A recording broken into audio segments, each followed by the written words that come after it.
take one. ESC Take one. That sounds good. Right. First of all, the most important question: how are things going? Things are going excellent, and it couldn't be any better right now.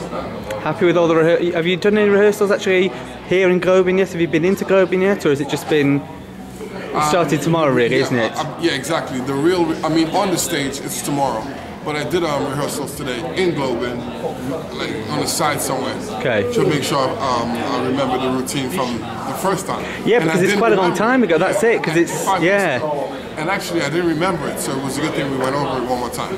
And it's because the stage is very similar here, obviously. So what they just transport it around, don't they? Exactly. So it's not going to be anything hugely different. No, but obviously, it's a much bigger arena for you. So it's a bigger arena. I mean, but other than that, everything is the same. You know? So do you think that's going to make much of a difference to your performance? Or not really. I mean, I'm going to be more relaxed now. I think the first time I was more tensed.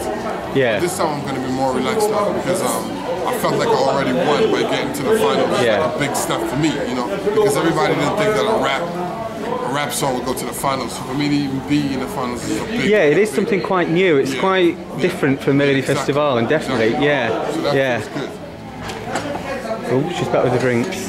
Yes, sir. She's very generous, this young lady. He's on his beer. Okay, so obviously now we've heard all the songs for this year. Not being particularly partisan, but do you have any particular favourites? If not necessarily a favourite song, but a sound that you like. I have a song that I like, and it's In the Club by Danny. I really feel that song because I just like the way he takes it on. I just like the song, period. It makes me move.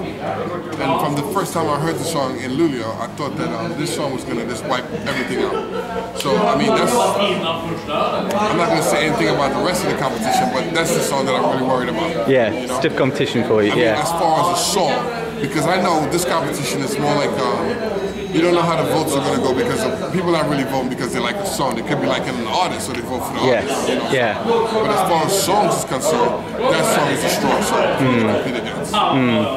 And do you think people, when they're voting, they're thinking of a winner for Melodifestivalen, or are they thinking of a song for Eurovision? That's not because that's what has been quite a big talking point this year. That people, what are they actually voting for? And really, should it be a separate?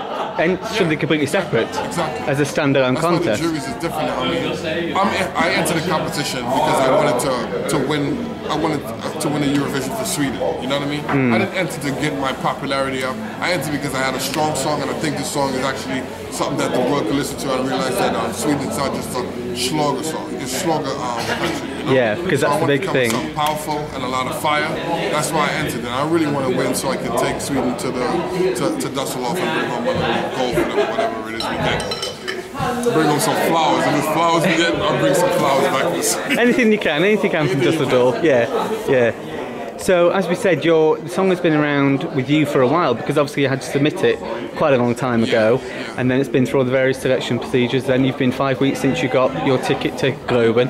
So, how are you keeping it fresh? How are you managing to keep the energy up with your song? I mean, you know, like I was talking to Heather today, and I said I love performing this song because I can just feel the energy, and it's one of the songs like, as far as a rapper, I like to write flows, you know, so I like to keep my flow steady. I'm not a kind of rapper that's like, yo man, check this out, and that's not my style. No. I like to, my flow has melodies, and this is a melody that's riding a beat like this, like and that's the way, and I love the performance. So every minute I perform it, I feel better, much better about winning. So. And as is often the case actually with Sweden, one of the last countries to choose their song for the Eurovision in Düsseldorf. Have you heard any of the other country songs? Or you just song. Oh, you've heard Norway, yeah. Habba Habba, Habba Habba. Habba Habba, yeah. Are you not going to comment? No. But again, they've gone for something which is very different for them. Yeah. The chorus is Habba Habba, you know, but I mean, you know,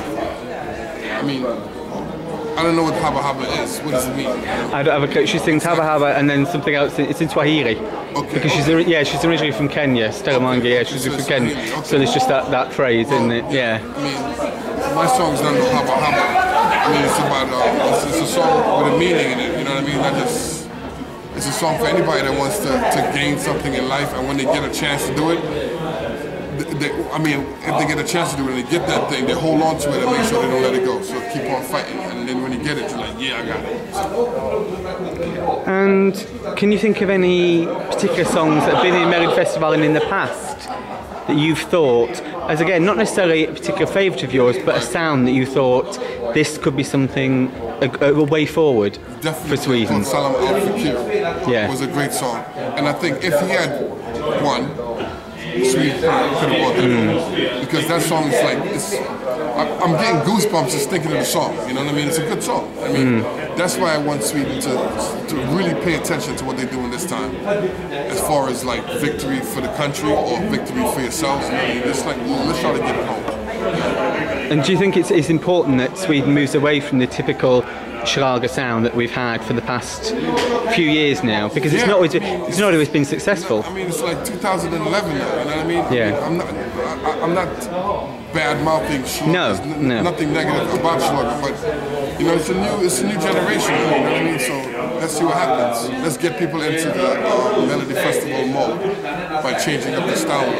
Just once. And from your kind of musical style, do you consider yourself more, your style of music, more transatlantic from the States or Swedish, or it's like can you be both? Is it possible to be both? Exactly, Swedish with American, because what I'm doing is like I'm taking an American sound and twisting it a little bit in a Swedish way.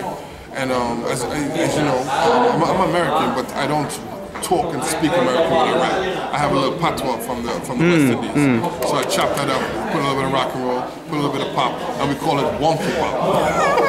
It's a whole new genre now. It's called wonky pop. So it's not even hip hop, it's not pop, it's wonky pop. And how did the collaboration with yourself and Christopher, how did that come about? Have you known each other? Yeah, have you worked together? The thing is, I met Christopher Heating on the Wednesday of the contest, because because the song was already done. We had my producer Rampack. He was the one originally on the chorus.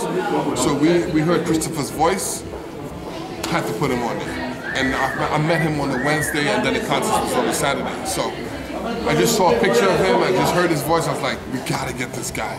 He just looks like Jesus. It's like, bring him here. Let's do it. And it worked. You know, it worked. Something that when I saw, I was like, damn, this, something is there. So it worked. You know. So are you quite happy with your placing in the running order for Saturday? Yeah. Very comfortable enough. Yeah. I mean, I'm comfortable. It's better than being too early, you know. Because I mean, now at the end, people sitting around when they see the number. Maybe it's good to be number 7, because everything is going to make every boring. Oh, swing, you know. So I might wake up the people. Yeah. I might wake them up. So. And how much notice are you taking of all the press attention, all the media, because there's all these reports, people are coming out all the time with popularity, who's number 1 in the popularity state. People are going on the iTunes chart and saying, oh, this person is this position in iTunes, and how much is that affecting you, or you just no? Because I remember in Luleå when they said that I wasn't even, they didn't even mention me. They didn't even think I was. They said no way, and then it shocked them. So maybe we're gonna shock them again. You never know. I don't listen to stuff like that anymore. You know what I mean? I let it go through one ear and come out the next. So if I was to pay attention to that stuff, I'd be really nervous. So pay attention to that stuff. Yeah. Stay away from that. And have you found the whole experience of Melodifestivalen? And I mean, what's it been like? It's been great, because I mean, this is a big deal, man. I didn't think it was going to be a big deal. And people outside Sweden can't understand how much of a big deal it really is. It is, and they're supposed to be part of it now. You've really experienced, now I understand, exactly. I mean, the attention. I can't explain it, but for me, it helped me out a lot in my career. As far as I know now, it helped me out a lot. But I would definitely do it again. Maybe not next year, because I had too much anxiety for me with all the press and stuff. But I would definitely do it again if I have the right song and I have the right timing. It's all about timing in the song. So if I have that again, then I'll do it again. Definitely. But it's a great experience. Overwhelmed. And is everyone kind of friendly with each other? Even though it is a competition? all these different artists, the people, so people are supportive. Yeah, me and Danny, I connected them directly when I first. And I even did a song on his album that's coming out now. Oh, so, yeah.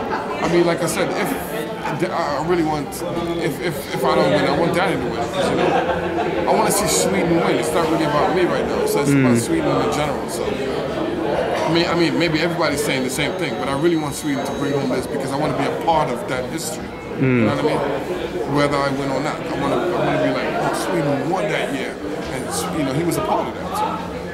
And whichever country, whichever song wins, right. At least you'll have been part of the whole process, I suppose, for the Swedish selection. Exactly. True. Yeah. Well, very best of luck for you for Saturday. We'll all be watching. I'll be in the audience myself, and I'm sure we'll see you before then anyway. Yeah. So thank you for having a chat with us. Thank you so much, man. No problem.